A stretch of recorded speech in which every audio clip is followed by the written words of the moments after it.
নমস্কার, অ্যাস্ট্রোইজডমে সবাইকে স্বাগতম। প্রিয় দর্শক, মকর রাশির জাতক জাতিকাদের জন্য ২ থেকে ৮ ফেব্রুয়ারি ২০২৬ কেমন যাবে প্রেম ও বিবাহিত জীবন, আত্মবিশ্বাস, সংযম ও সম্পর্কের ভারসাম্য কি ফিরবে কিনা জানুন আজকের বিশ্লেষণে। তো চলুন বিস্তারিতভাবে জানি। প্রথমত সিঙ্গেলদের প্রেম জীবন পর্যালোচনায় যাব। তো এই সপ্তাহে মকর রাশির সিঙ্গেল জাতক জাতিকাদের প্রেম জীবনে ইতিবাচক পরিবর্তনের সম্ভাবনা তৈরি হচ্ছে। সামাজিক কার্যকলাপে অংশগ্রহণ, নতুন মানুষের সঙ্গে মেলামেশা কিংবা কোনো গুরুত্বপূর্ণ অনুষ্ঠানে উপস্থিত থাকার মাধ্যমে নতুন পরিচয়ের সুযোগ আসতে পারে। এই সময় আপনার আত্মবিশ্বাস তুলনামূলকভাবে বেশি থাকবে, যা অন্যদের কাছে আপনাকে আকর্ষণীয় করে তুলবে। তবে এই সপ্তাহে সবচেয়ে গুরুত্বপূর্ণ বিষয় হলো হঠাৎ সিদ্ধান্ত নেওয়া থেকে বিরত থাকা। নতুন কাউকে পছন্দ হলেও তাড়াহুড়া করে আবেগের বশে এগোনো ঠিক হবে না। আর্থিক স্থিতি আপনার মধ্যে এক ধরনের মানসিক নিরাপত্তা তৈরি করবে, যা প্রেমের বিষয়ে সাহস যোগাবে। বাস্তবভিত্তিক চিন্তাভাবনা ও ধীরে সম্পর্ক এগোনোর মানসিকতা রাখলে ভবিষ্যতে একটি স্থায়ী ও বিশ্বাসযোগ্য সম্পর্ক গড়ে ওঠার ব্যাপক সম্ভাবনা প্রবল থাকবে। আর যদি দেখি প্রেমে থাকা ব্যক্তিদের জীবন কেমন যাচ্ছে, অর্থাৎ যেসব মকর রাশির জাতক জাতিকারা বর্তমানে প্রেমের সম্পর্কে রয়েছেন, তাদের জন্য এই সপ্তাহটি সংযম ও বাস্তববোধের পরীক্ষা নেওয়ার সময়। সম্পর্কের বিষয়ে অতিরিক্ত আত্মবিশ্বাস অনেক সময় সমস্যা তৈরি করতে পারে, বিশেষ করে যদি আপনি মনে করেন আপনি সবকিছু ঠিক জানেন।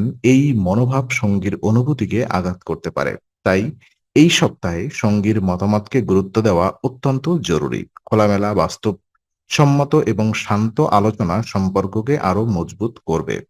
কোনো বিষয়ে মতবিরোধ হলে তাড়াহুড়া করে সিদ্ধান্ত নেওয়া বা কঠোর মন্তব্য করা এড়িয়ে চলুন। স্থিরতা ও ধৈর্য বজায় রাখতে পারলে প্রেম জীবনে উন্নতি স্পষ্টভাবে লক্ষ্য করা যাবে। মনে রাখবেন, সম্পর্ক টিকিয়ে রাখতে শুধু আত্মবিশ্বাস নয়, পারস্পরিক বোঝাপড়া ও সম্মানও সমান গুরুত্বপূর্ণ। আর ওদিকে যদি বিবাহিত জীবন আমরা পর্যালোচনা করি, তো এই সপ্তাহে মকর রাশির বিবাহিত জাতক জাতিকাদের জন্য দাম্পত্য জীবনে আর্থিক সচ্ছলতা ইতিবাচক প্রভাব পড়বে। অর্থনৈতিক দিক শক্তিশালী হলে দাম্পত্য জীবনে এক ধরনের স্বস্তি ও নিরাপত্তা আসে, যা মানসিক চাপ অনেকটাই কমিয়ে দেয়। পারিবারিক প্রতি পরিবারের প্রতি দায়িত্বশীল আচরণ সঙ্গীর চোখে আপনার সম্মান আরো বাড়াবে। তবে এই সময় অহংকার বা অতিরিক্ত গর্ব দাম্পত্য সম্পর্কে দূরত্ব তৈরি করতে পারে। নিজের সাফল্য বা সিদ্ধান্ত নিয়ে অহেতুক গর্ব দেখানো থেকে বিরত থাকা উচিত। পারস্পরিক শ্রদ্ধা ও বোঝাপড়া বজায় রাখলে সম্পর্ক আরো গভীর হবে। শান্ত, সংযত ও পরিমিত আচরণ দাম্পত্য জীবনে সুস্থ ও স্থিতি এনে দেবে। সপ্তাহটি সঠিকভাবে জানলে দাম্পত্য সম্পর্ক নতুন করে শক্ত ভিত পেতে পারে।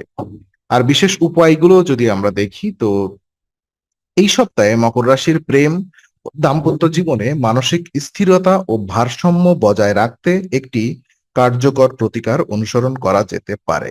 যেমন প্রতিদিন নিয়ম করে ৪৪ বার ওম মান্দায় নম জপ করা অত্যন্ত শুভ ফল প্রদান করবে। জপের সময় মন শান্ত রাখা ও সম্পূর্ণ একাগ্র থাকা জরুরি। এই মন্ত্র জপের ফলে অহংকার, তাড়াহুড়া ও অস্থিরতা ধীরে ধীরে কমে যাবে। মানসিক স্থিরতা বাড়বে, যার প্রভাব সরাসরি সম্পর্কের উপরে পড়বে। শনি গ্রহের কৃপায় ধৈর্য, দায়িত্ববোধ ও আত্মনিয়ন্ত্রণ শক্তিশালী হবে, যা প্রেম এবং দাম্পত্য উভয় ক্ষেত্রেই ভারসাম্য ফিরিয়ে আনতে সহায়ক হবে। নিয়মিত এই প্রতিকার পালন করলে সম্পর্ক আরো দৃঢ় ও স্থায়ী হওয়ার সম্ভাবনা তৈরি হবে। আজকের আলোচনা এখানেই শেষ করছি। ভালো লেগে থাকলে লাইক, কমেন্ট ও শেয়ার করুন। আরো এমন ভিডিও পেতে অবশ্যই চ্যানেলটি সাবস্ক্রাইব করুন। আবার দেখা হবে, ততক্ষণ ভালো থাকুন, শান্তিতে থাকুন। নমস্কার।